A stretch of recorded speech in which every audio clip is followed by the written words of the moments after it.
Gelse. Armada. Yugoslat falan veren yer yok. Yugoslat. Halan neresin gel kıdara ya. Armada. Var ol. Ağam ben Murat Moğlan ağa temi. Allah. Ayağım sana geldim dayı. Tanıdım ağam, göründen tanıdım ağam. Ağam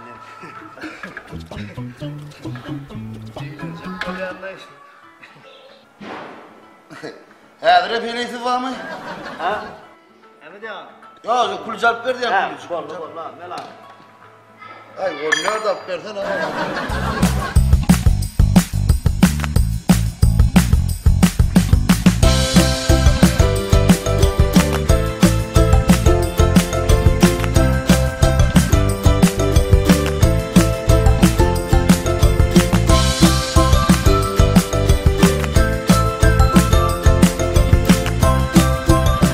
Ya o büyülüsün sürülür ya.